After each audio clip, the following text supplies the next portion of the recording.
Hello, everybody. Nicely shaved head. Getting ready for Nathan's graduation tomorrow. Gotta look handsome. But today, something was brought up to me. It's really Print Prism profiles, especially the newest version 200, equal in output quality as one made from X-Rite? Well, I'm doing that right now. I am printing a triple chart, and I'll show you real quick how I achieved that. Simply put, let me load up the screen. So here is my I1PRO software. I asked for the 8550 and large, that means 3 sheets. When I printed it, I set the driver to high quality. I used presentation paper matte and then simply set it to no color adjustment and printed it. That's all you need to do. That's the same thing that you would do, say, if I was to, let me go back to me, pardon me. The same thing if I had to just export that set of images as TIFF files and just printed them on QImage using no color management. In other words, off, and the same paper settings, everything. It would be identical. So we're talking about an instrument that costs $1,500 as the I1PRO2. There is an I1 Basic Pro 3 that's just under $3,000, and then the Pro 3 is just over $3,000. And simply, it comes with a bunch of accessories, including a passport checker card for you to, do your camera lens profiling. Wonderful stuff. Sure, but we can do that for a fraction of the money, and I'm here to prove, or at least make myself look like a fool, whether this profile that I am about to create using the proper methodology, using my I1PRO2. I'm sorry I don't have a Pro 3, but this is the best I can do. 3 sheets, that is 1,600 patches, and then do the equivalent using Print Prism. We'll have to see, okay? Let this finish printing. I got one done. It's printing the second one now. I will have to let them dry. I'll come back another day and scan them, or maybe by tonight I'll be able to scan them. I'm going to go immediately and prepare my Print Prism chart. Okay, so let this finish first, and then we'll come back and do the Print Prism chart. And I think we're done.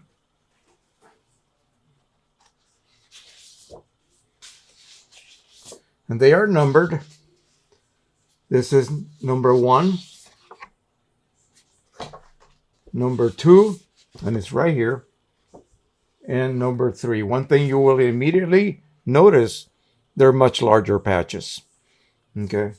Now, the spectrophotometer, the sensor, the light, has to be calibrated, and I've already done that.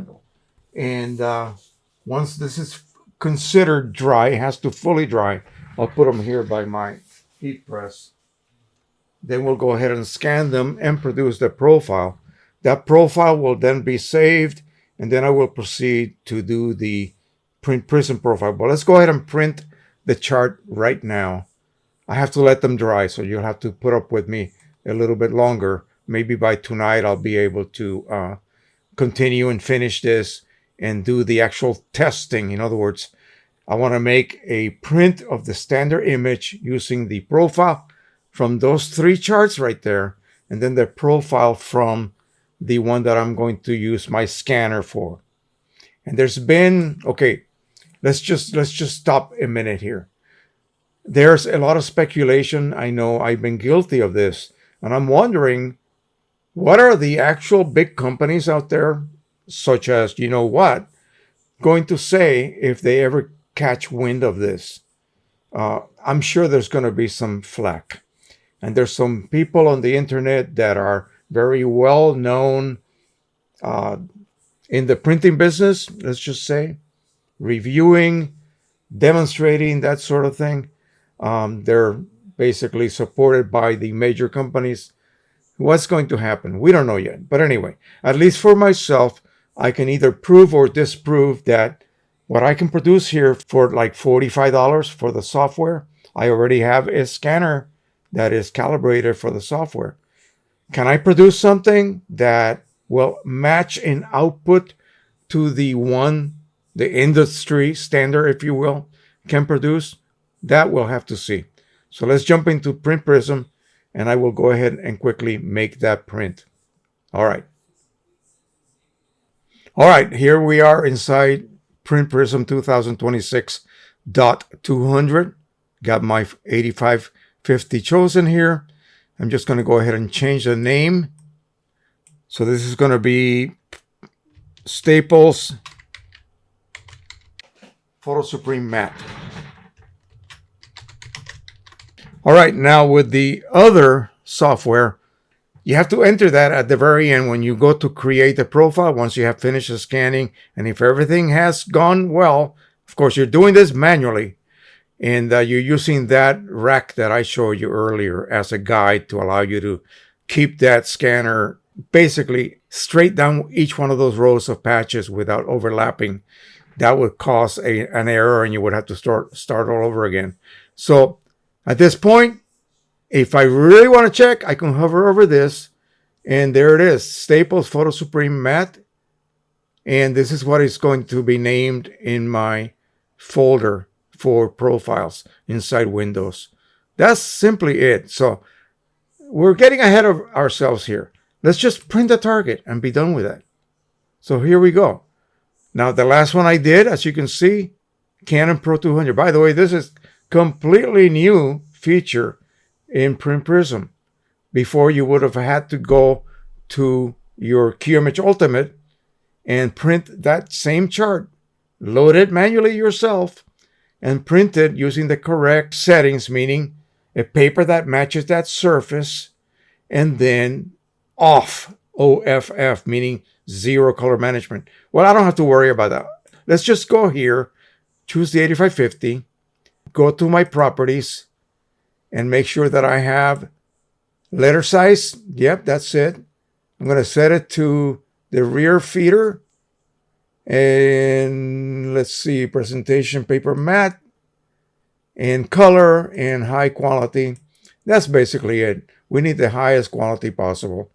Okay, we are ready. Everything is properly set. Let me make sure. Oh, wait a minute. Is it really set to no color management? Sure. Right there, no color adjustment automatically for you. And we can just go ahead and print it. So let's do that. And then we'll let this dry and then come back tonight. We will then create that profile. And simply all we want to do is load a couple of sheets of the same paper on there and do a standard image. Maybe we'll do a standard image on top and maybe some sort of photograph with a high demanding color range, and then we'll compare the two. All right. It is now printing. We'll let that finish printing. I'll show you the three over here and the one we just create.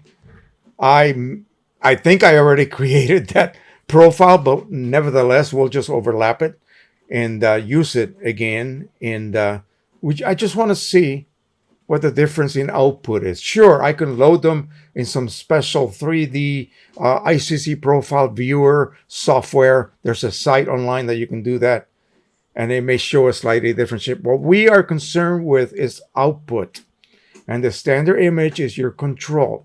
It is specifically custom designed to be able to outperform just about any inkjet printer out there. Okay, there are some colors that are impossible to print. They have been purposely made oversaturated, almost fluorescent neon in quality, and it would be very difficult for most printers to be able to reproduce them. But they hope that sometime in the future we'll reach a point where printers will be able to. But anyway, enough for that. Let's go ahead and take a look at this. Now, there's a huge difference. Look at that compared to this. Okay, we have maybe 450 in here. Maybe, no, like 550 here. 1600 almost. I can't do that in my head. And then over 9,000 here. And tiny little, well, How the heck would you scan this? Well, you don't manually scan it. You use a scanner. How could that possibly work? How? With this, the spectrophotometer has been calibrated against a little ceramic disc that is located on the base. And you do that when we begin to do the scan tonight. I will show you that process. Once that bulb is calibrated to that white ceramic disc, then you proceed to scan. It will shoot a light to each one of those little squares 200 times a second. So you go relatively slow across. It is pulsing faster than I can do this. And it's taking readings. This is different. This is going to utilize something that was actually added to this image. And you're probably not going to be able to see it. But on every little corner right here, all four corners, there's a little red angle bracket. And that sets like the corner marker. The software will look at that. And once it detects those little markers, it knows the coordinate where every one of those squares should be. And it will load a selector. If you've ever used X-Rite's passport card and you process your raw image that you shot of the card, it loads a little white selector around each one of those little color patches, and then it determines what the camera's error was, and it compensates for that. Well, the same thing happens here. Each one of those 9,600 plus little squares will receive a little selector, and you want to check to make sure they're all within the central portion of that teeny little square. This has to be like maybe 3/32 of an inch square each one. Once it does that, it knows that particular color located at that particular coordinate, and it knows what it should be. And then it looks at it and it says, oh, yeah, your printer did not reproduce that particular patch correctly. Here's what you need to do to correct for that. Does that 9,000 plus times. And that's how it creates a profile. Very similar to what's happening over here. I'm using my spectrophotometer to measure each one of those color patches. They're not going to be reproduced correctly. They're going to need correction. And that's what you're doing. Except here, we're not doing it by hand. It's doing it simply by knowing where each one of those corners is and where each one of those little squares should be. It's like a map. And it determines, you will see this. And if you've already seen me do a video demonstration, you know what I'm talking about. Each one of those little squares will determine what that value should be. And if it wasn't correctly, produced by the printer, it will correct for that. And that is a lot of work going on behind the scenes, okay? So at this point, we'll let this baby dry and we will come back later. Now, I want to show you something. Hang on, give me 1 second.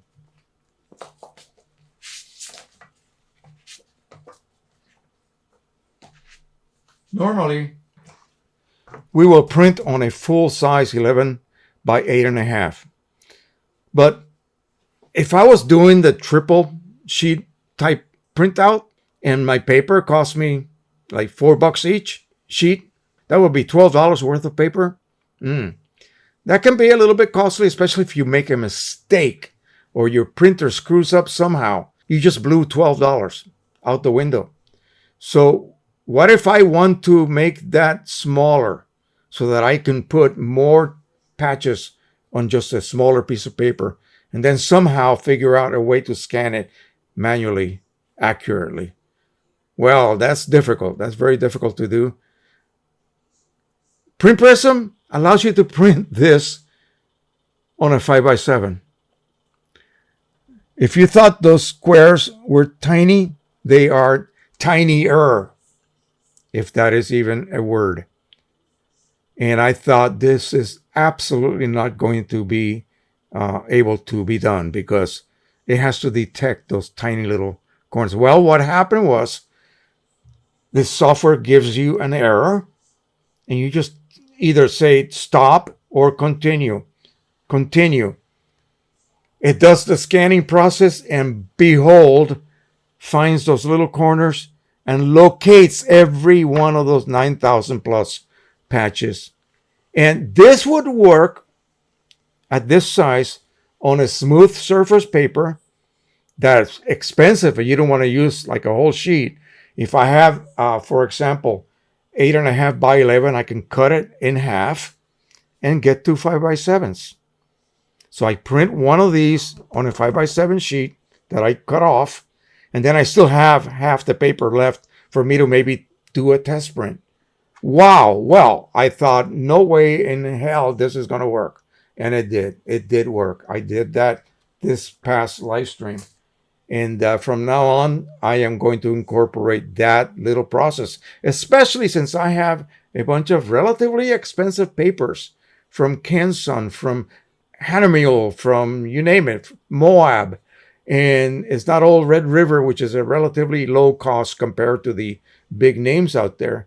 I want to be able to save. If I'm going to make a profile for one of those papers before I go ahead and buy a box full for a bunch of money, I want to make a profile. And this will be just as good as one that I did on a full sheet of paper.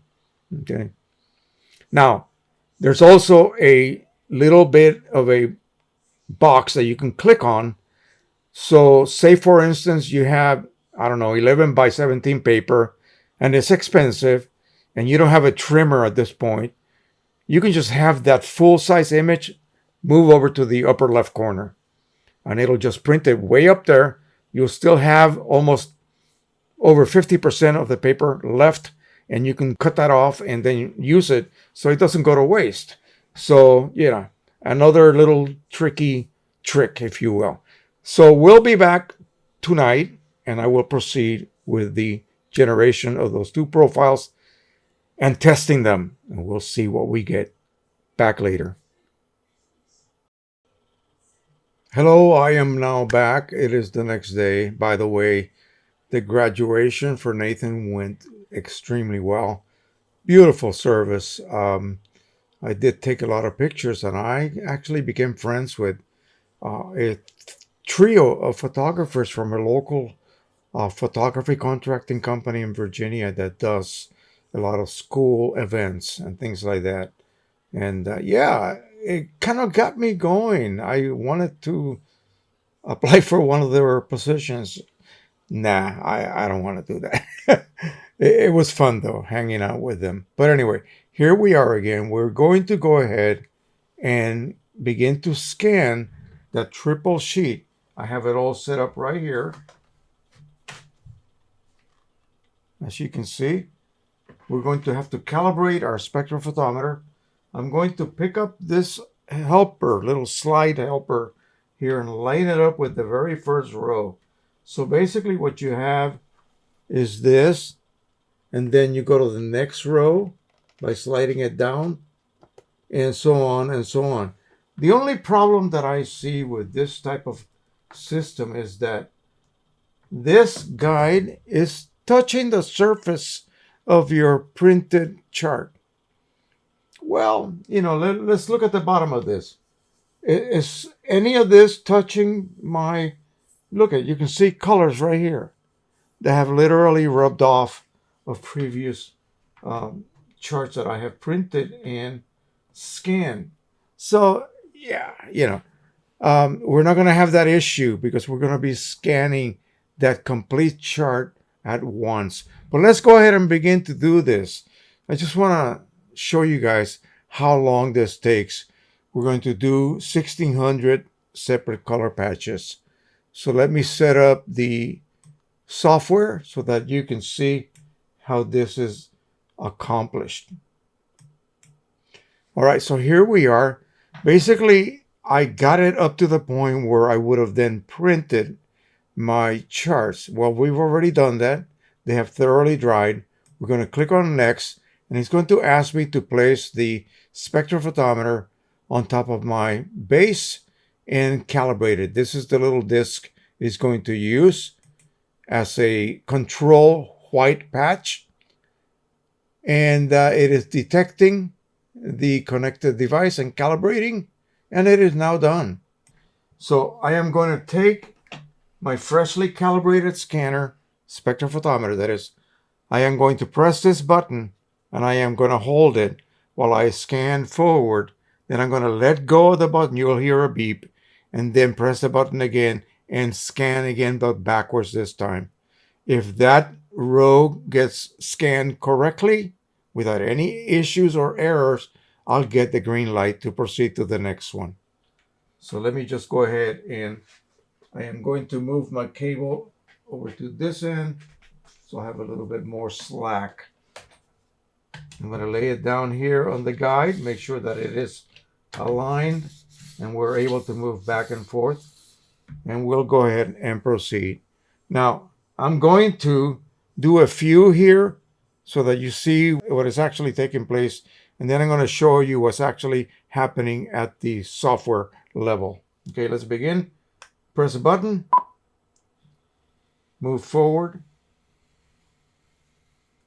let go. You get a blue light, that means it's good. I'm going to press the button again, and then just simply come on back. All right, next one. Press the button, forward. And I'm going at a relatively slow speed because I want to make sure that each block, each square, each patch gets a reasonable number of pulses. Remember that light pulses 200 times a second. All right, let me show you what's happening at the software level. All right, you can see me at the bottom. So now as you can see here, this upper row was already scanned. Second row was already scanned. Now, the patches are divided diagonally. The upper left side of the patch indicates the color it originally was on my screen. And then the lower right patch indicates what color actually the printer produced. Isn't that something? Quite a difference. You see that? So this is going to require a huge correction. So will this one, so will this one, and this one, and this one, and this one, and so on. So let's just go ahead and proceed. Press the button, wait for the beep, move forward, let go of the button, and I had an error there.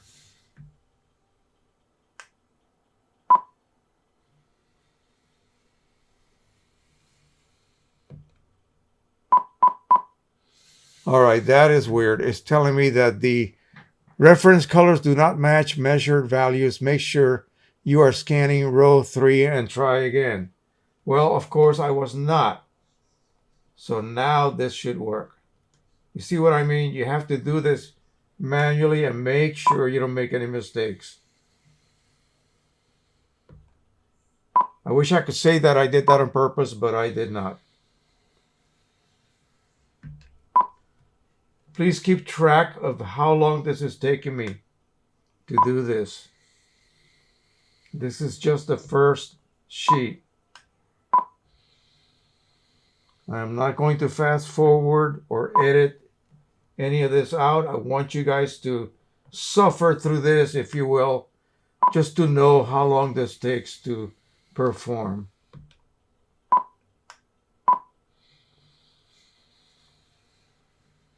Continue doing this. You can keep your eyes on the screen and see what the before and after rendition looks like. So again, remember this is printing in fully raw form.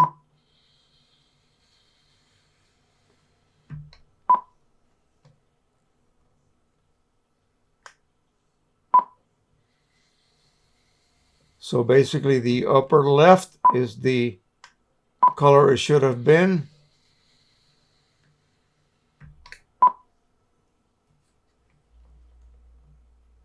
So basically each square, each patch, there are a couple of them that are quite close, but I think pretty much every single one of them will require a correction.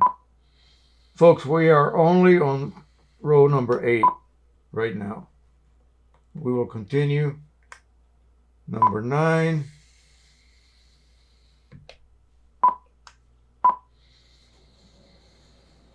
Now, there are systems that cost a lot of money that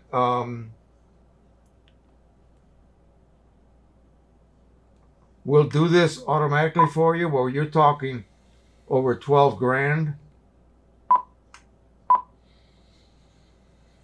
The manual system that we have here is reasonably good. I mean, it just takes a while. Imagine if you were doing, say, 3 profiles, each containing a triple sheet set of patches. Yeah, you'd be at this for quite a while. The goal here is to obtain a good, accurate profile down that will, allow the printer to correctly reproduce the colors of whatever image I put on the screen and attempt to print. Again, you're always going to have some out-of-gamut colors. You're always going to have some issues with certain shades of color that printers just simply have a hard time reproducing. That would be deep purples and blues and cyans, that type of a range. Say, pictures of a raging ocean with lots of blues and purples, say at a sunset. Yeah, you would not really get 100% what you see on the screen, but a good profile always helps. We have 3 more to go here. So far, so good.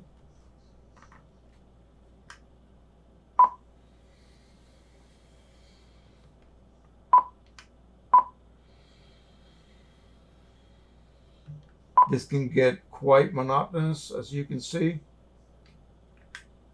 This will be the last row for this first sheet.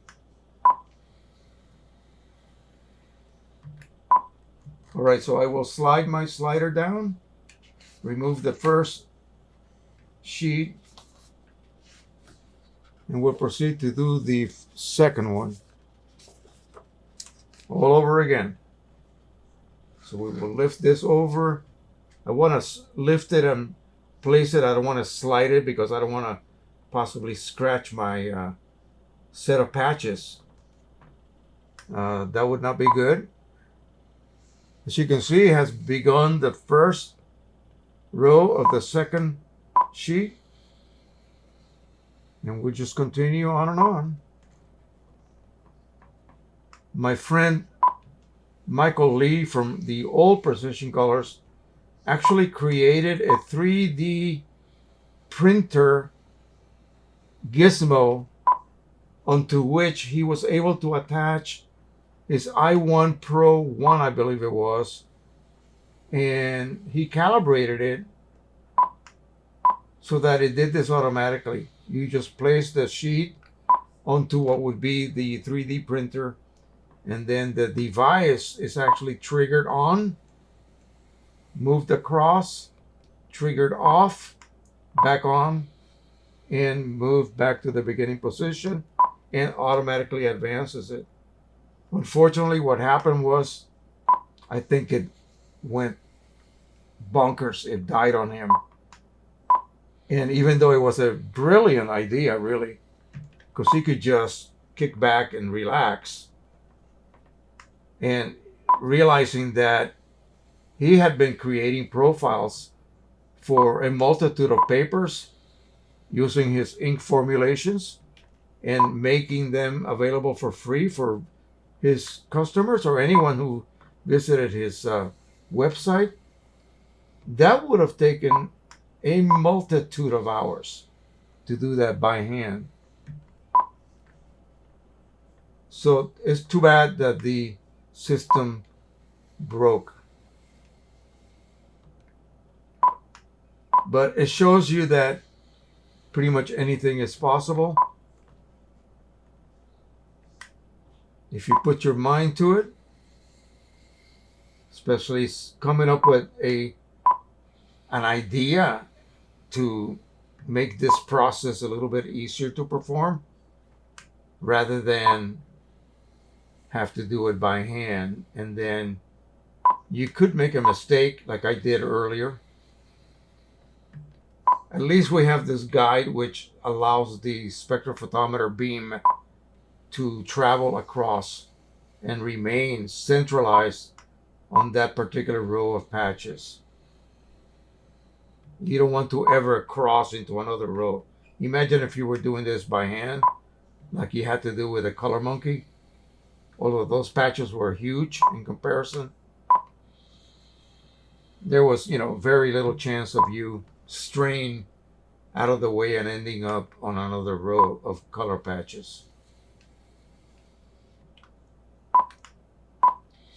This system will produce as good a profile as you can imagine. It is time consuming, but the results should be as good as anything. The idea of this video is to see how close we can get to this, comparing the price of this unit, which was $1,500. You can go as high as over $3,200 for a prosumer level system such as the one that I have here, as opposed to total of $45 for the software, the Print Prism Profiler software. And if you had to buy a standalone scanner that will work with the system, it would be another something like $70. So quite a difference in price.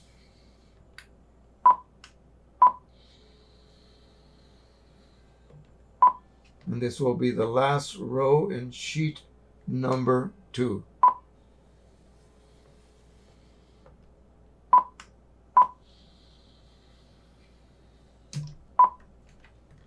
Okay, the last sheet coming up now.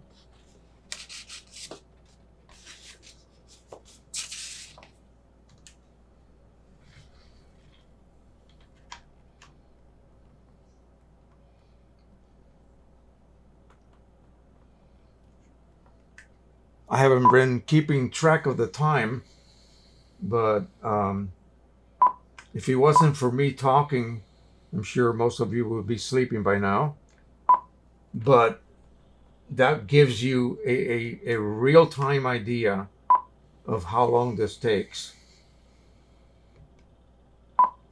And if you imagine if you were doing this, creating profiles for yourself, for a multitude of different printers, a multitude of different papers, that's what Precision Colors had to do. Although he was not using proprietary software, he was using open source type profiling software, but nevertheless, he still had to scan everything by hand.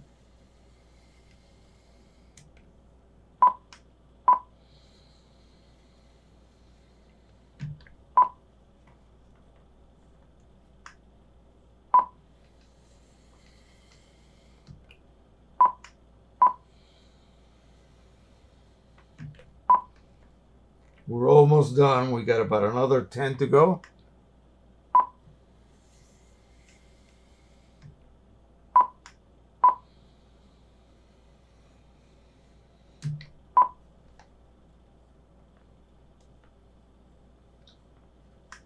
Back in the old days, you could, and even today, you could calibrate a scanner by using a card that has color patches on it.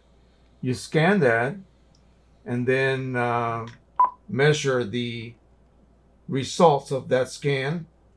Your computer screen, the software would then select those portions of the squares that are on that original card, compare them to what you actually have on your monitor, and determine what errors the scanner introduced, compensate for those errors, and then you would have a calibrated scanner that would then be wonderful for, say, copying art, copying photographs that you need to restore, and you want it done accurately.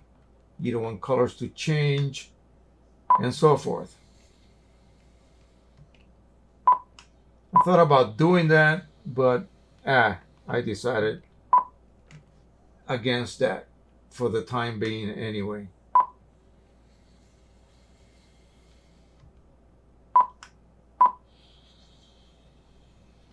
So from what I can see here, I'm on row 47. How many rows are there? I don't know. I'll have to see at the very end.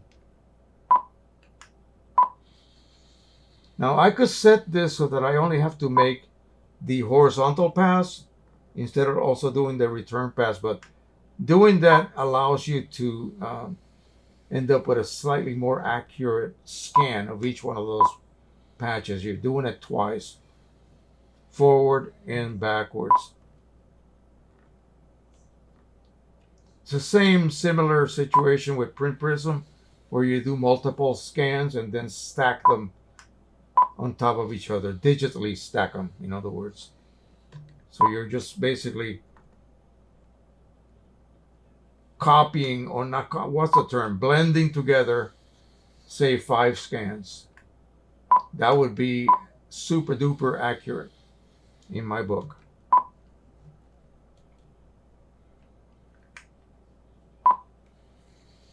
And as far as I'm concerned, even if I get an extra drop of quality by doing that, I'm going to jump at that immediately. There is no way I'm not going to not want to accept that extra bit of effort simply to get an extra little bit of quality. And this will be the last one.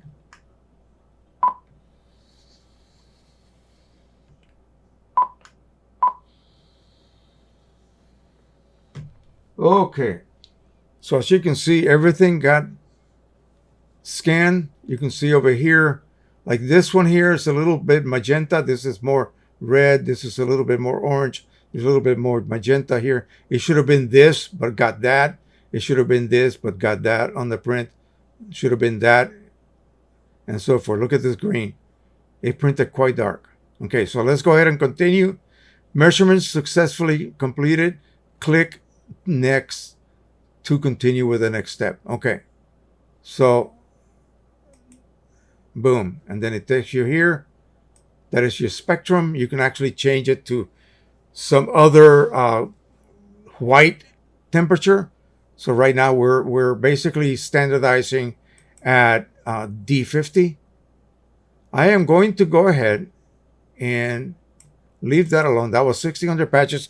I'm going to add EcoTank 8550, and it's going to be, at the end, I will add some information about what I used to create this. So this is Staples Prim, what's it, the matte, and then I'm going to add I1PRO2.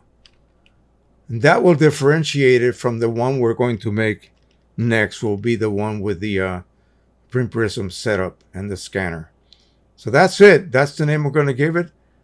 I'm going to go ahead and copy that, but we're going to remove the I1PRO part of it and add Print Prism instead.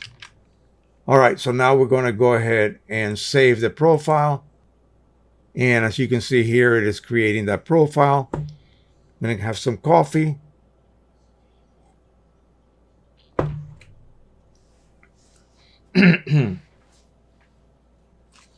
And I always save my charts, just in case.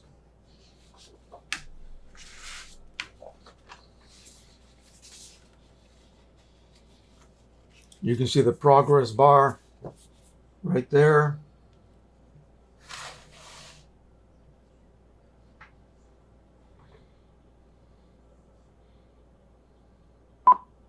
Okay, it is done. Here's the 3D view of it. Basically, just so you guys understand what's happening here. This is the North Pole. I would call it the South Pole. Now, this is supposed to be black. As you can see, my 3D profile, bubble, body, whatever you want to call that, doesn't go all the way to black. It doesn't go all the way to white either. We'll see how those prints come out. All right, so we are done with this. Let's go ahead and close. I'm going to open up Print Prism. Now, how long did that take? I don't know. You guys tell me. I am going to paste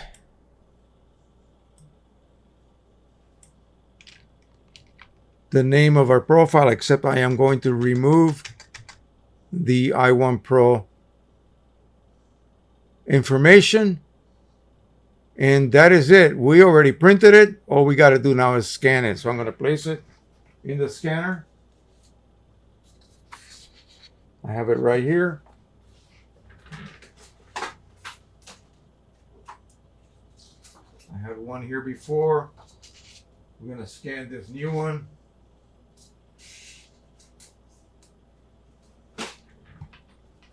And yeah, there are some little choices you can make. So first of all, I want to make sure that the name is going to be transferred over to the saved scan. EcoTank 8550, Staple, Premium Matte, PP200. This is going to be the name the actual profile will receive. In the color folder inside Windows, same EcoTank 8550, Staple, Premium Matte, PP500. That's it. At this point, we don't have to deal with any of this stuff right here at all. So let's just go ahead and scan and create the profile right here. Click on that, sit back, have coffee. If you need to go, you know where, go, come back. It's going to either be done or it's going to be in the process. Right now, we have nothing else to do, just kick back. Remember how long it took me to scan each one of those patches? Well, we'll see. So right now it's scanning the first one. I have it set for 5 scans with a cooldown of 20 seconds before the next scan starts up again. That allows the light bulb in this scanner actually doesn't get hot, but the motors possibly. Anyway, you want to give it a cooldown. Okay, you're doing 5 consecutive scans. You don't want to just do them one after the other. Just kick back and relax. That's the second one already.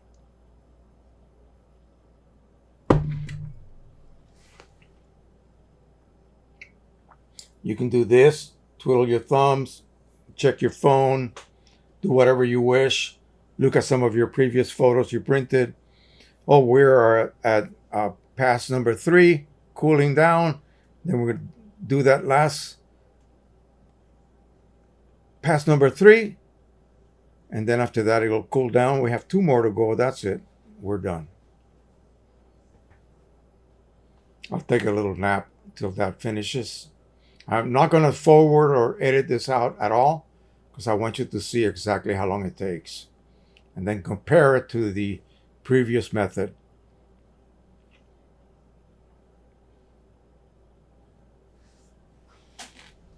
Light is flashing. No, it's cooling down. It got done. Next one will be pass number 4. Should have turned around sooner. I don't have to do anything with my fingers. I don't have to do anything with my spectrophotometer. In fact, I'm going to just put it back over here.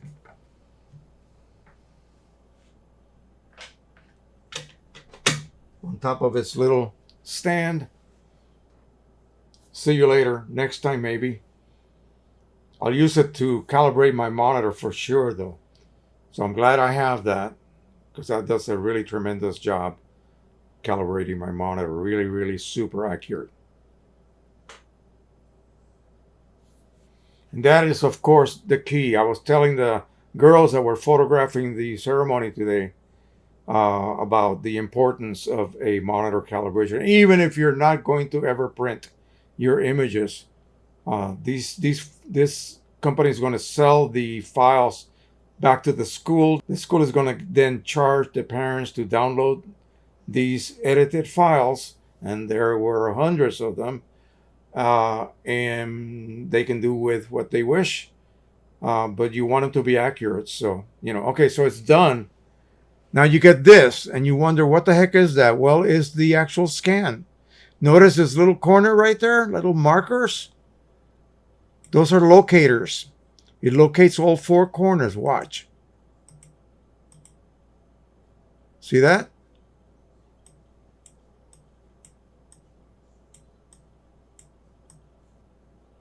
And, oh, what do you know? There's another little marker right smack in the corner. So what does that mean?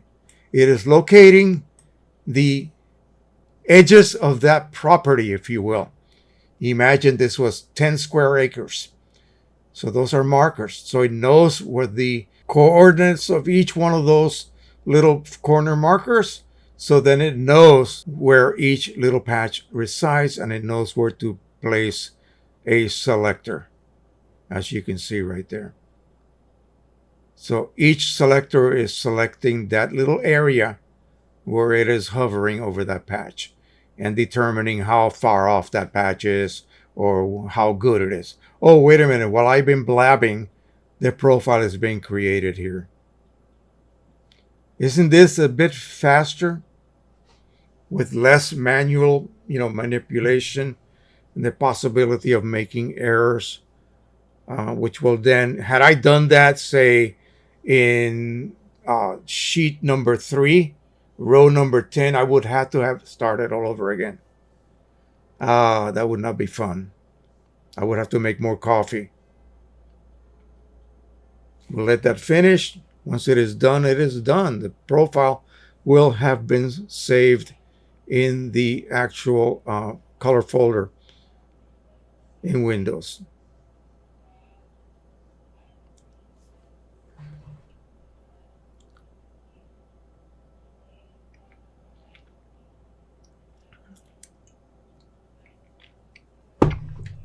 So let's just, for the sake of this demo, let's just say each one of those sheets cost me $5. Very expensive paper. But I had to make a profile. So that plus 1,500 plus my time. As opposed to a single sheet plus my time, which was a lot less, and at max 70 plus like $45 for the software. 70 for a scanner and 45 for the profile software, Print Prism. So we are done. Let's open up QImage. Let's see what we got here. Let's see if this is as good as people claim it is. Well, this guy does. All right, back in a second. Okay, here we are. We're going to go ahead and start by choosing our printer, the one that we used to create those charts, the 8550. We're going to choose letter size. We're going to choose presentation paper matte. Again, the choices of paper have to match the actual paper choice you use to create the charts. That's imperative. All right, let's go ahead and load a standard image. No cropping, full edge to edge. And then here, I'm going to go ahead and choose something colorful. Oh gosh. Maybe, oh boy, let's see. Let me scroll all the way down here. I have some good stuff down here at the bottom here. Oh Lord. But I want something that has a lot of impact as well. We can do this one. All right, so that's going to be it. Now we're just going to simply go look for that profile. So everything is set, 8550, presentation paper matte, letter size. We have 2 images here loaded. And we'll look for the profiles we just created. I'm going to click on the date. It should be right at the bottom here. That's the one we created with the spectral. So we'll do that one first. Relative colorimetric default and black point compensation, and click OK. As you can see, some settings were saved via AI. Uh, let's review what we're doing here. So I am printing through QImage using an ICC profile, which means that my driver better be set to no color management. Did I set that manually? Well, no, you don't have to do that manually. We'll just go ahead and take a quick look just to make sure and click in no color management or adjustment. So that's handled for you automatically, which is one of the great things about QImage. Let's go ahead and print this baby.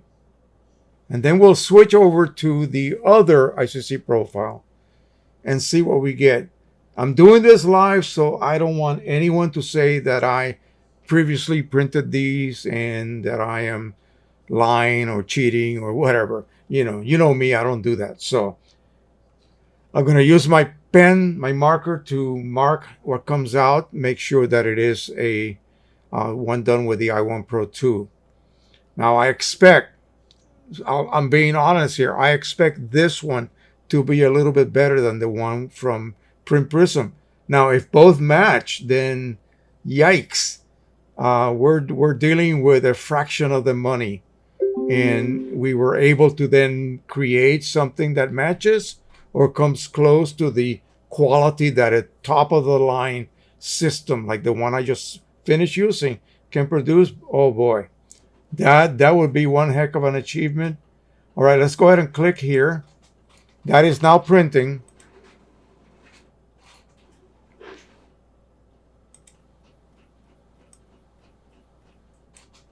And this is the one we just made with Print Prism 1.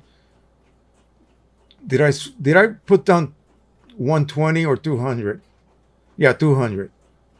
Sometimes I mess up. Relative colorimetric, black point compensation, and we'll send that job immediately. As soon as this one comes out, I'm going to mark it as one with the I1PRO2. I can put this away now.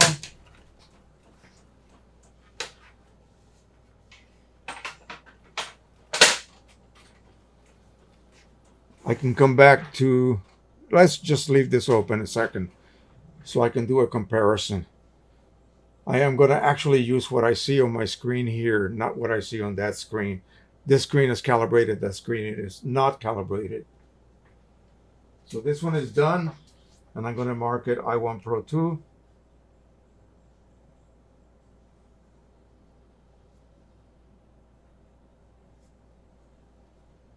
This is Staples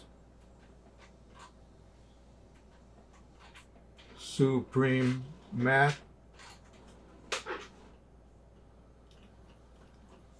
And this is the EcoTank 8550.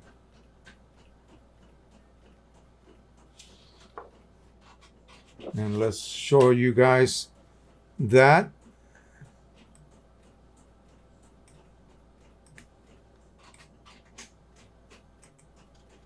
And there it is. You can see the information on the top. It looks pretty dense and pretty bright and saturated, but that's just my lighting. We'll keep this here until the next one comes out. I am looking at these color patches here. Make sure these are all out of gamut, absolutely out of gamut, and we need to see how good or how bad the reproduction was. So this is the next one. This is actually the Print Prism one. So let me keep the right EcoTank 8550.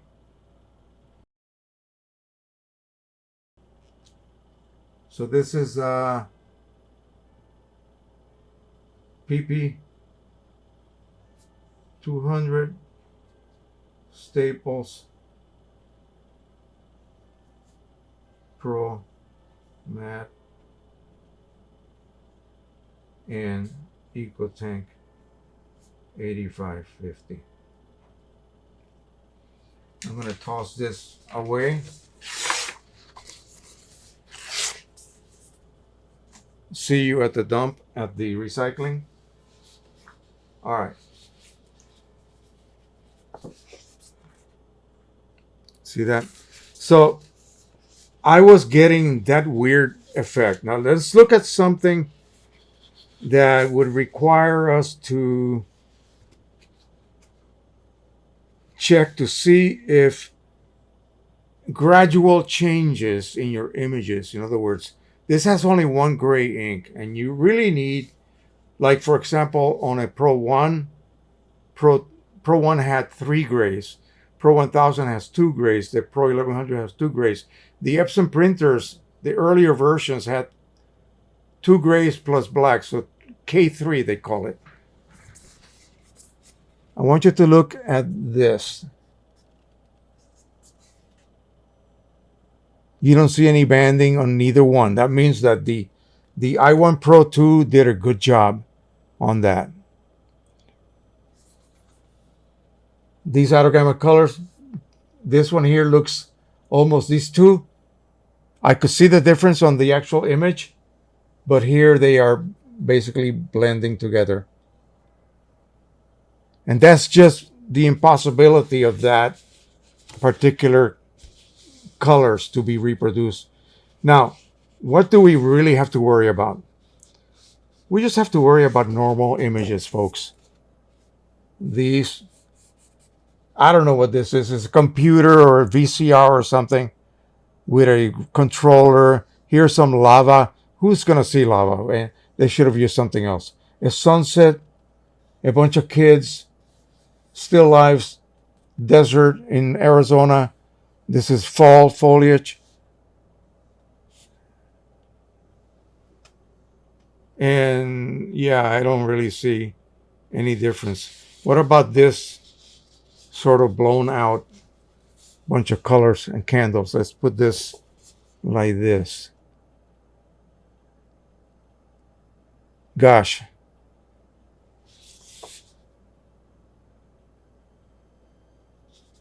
I see a little bit of a difference in intensity.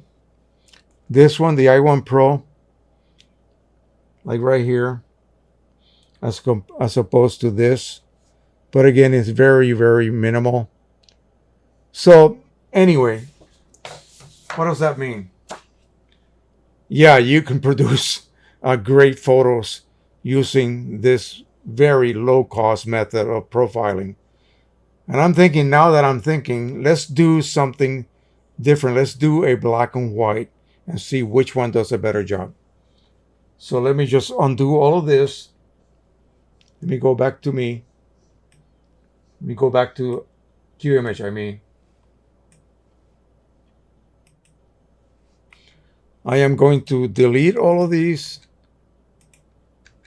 I'm just going to quickly set up a border. And here is a beautiful picture. Black and white, right here. Right there. That one. Oh my gosh. Look at that. Either this or maybe this one. This one has a lot more grays and different tones. Let me see what this other one looks like. Now I like the other one. And I want to see if we have a tint. Any kind of tint showing up. Let's do both. Let's do 2 5x7s. Yeah, why not? 2 5x7s. Both of those images. That one and this one.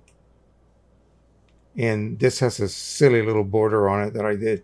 We won't worry about that. We'll just let it be. I'm just looking for neutrality here. So let's go back to the original one. This, I hope this is a very thorough test here. I know it's taking a long time to do, but I need to make this as accurate as possible. So we'll print this one. Once it loads, I'll set it to the next profile. Let me load some paper.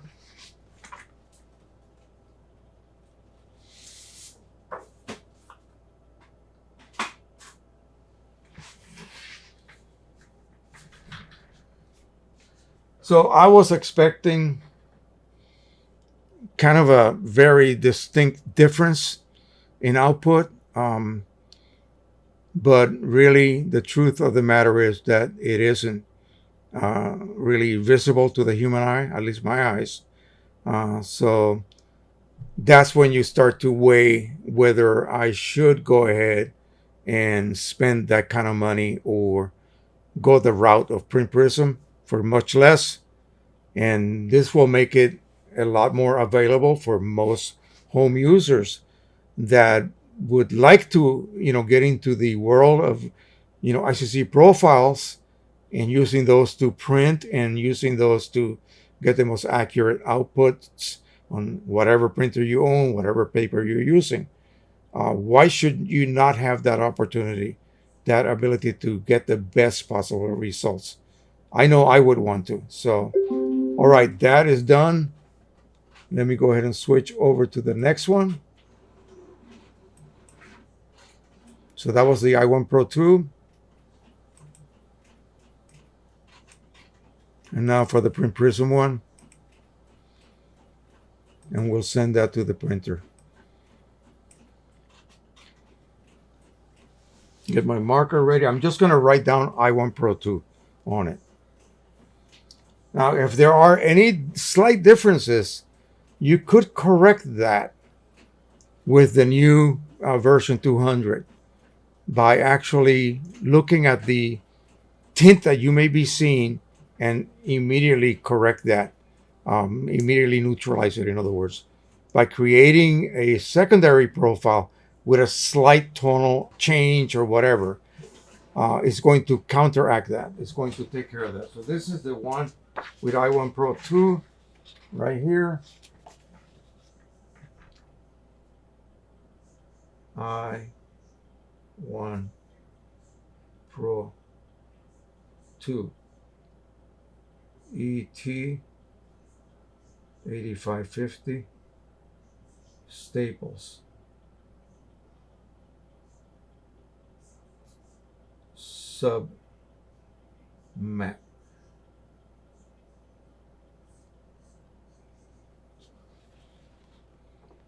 The detail is tremendous, folks. It is unbelievable.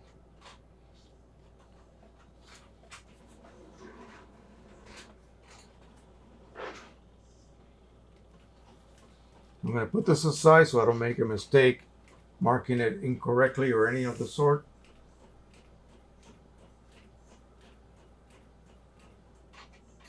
And I really love how quickly this printer prints such high quality images or prints.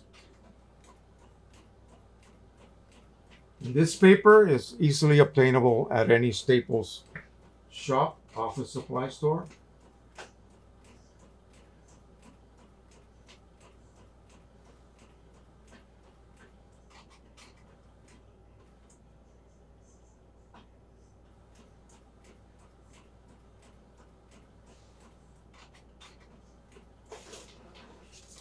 Okay, so this is going to be the PP 200 Eco Tank 8550 Staples Super or Supreme Matte. Okay, let me jump over to Full Me. In fact, I'm just going to close Q image.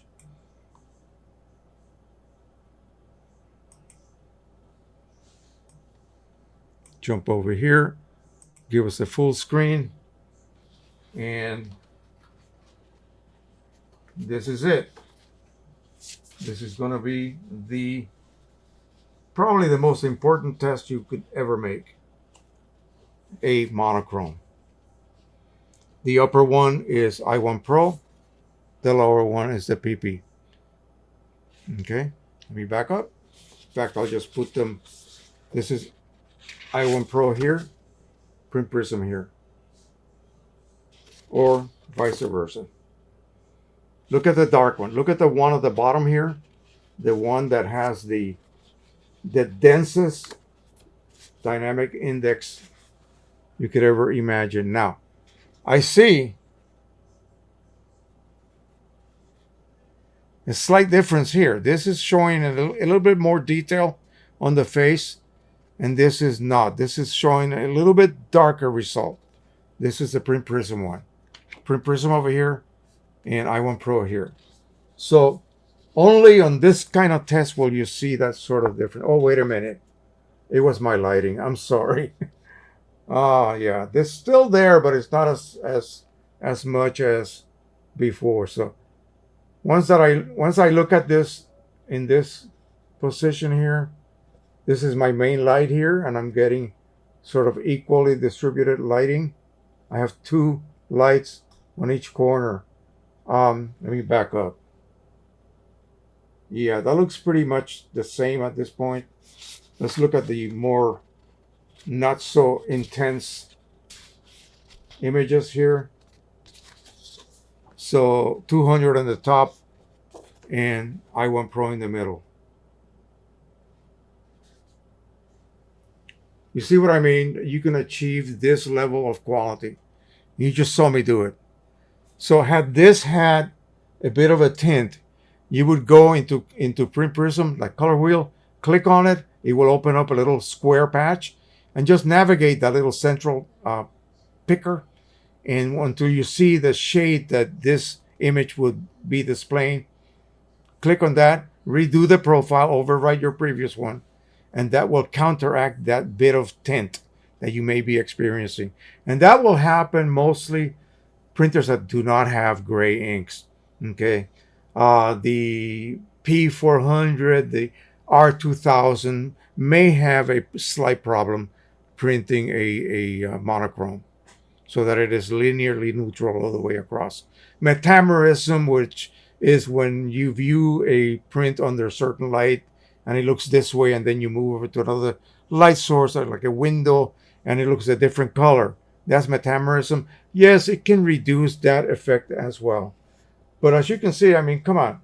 I'm holding both of these normal images here. This is kind of a low key, so it's a little bit more difficult. But these are your normal black and white images you'll be producing. And I don't know. I'm sure you guys have better eyes than me. If I move it again, my lighting is not absolutely even. So keep that in mind. As I move it, you will see slight changes. But if I was to take this to the other room and shine my big giant umbrella on it, yeah, it's pretty much the same. In fact, I'm looking at this here and this here. It's just amazing the amount of detail that this $130 profile and the almost $1,600 profile has produced. Now $1,500. So yeah, if that does not prove it, I don't know what will. Now for the big reveal. So Print Prism 200 came out just a few days ago. 210 will be out this weekend. And it will include a gamut adjustment so that those of you who want to print in perceptual mode can actually increase the level of gamut that you are bringing in. Perceptual brings everything in. Okay. Relative keeps gamut colors in place. Colors that are in gamut in place. It does not move them to make room for others. Perceptual does that.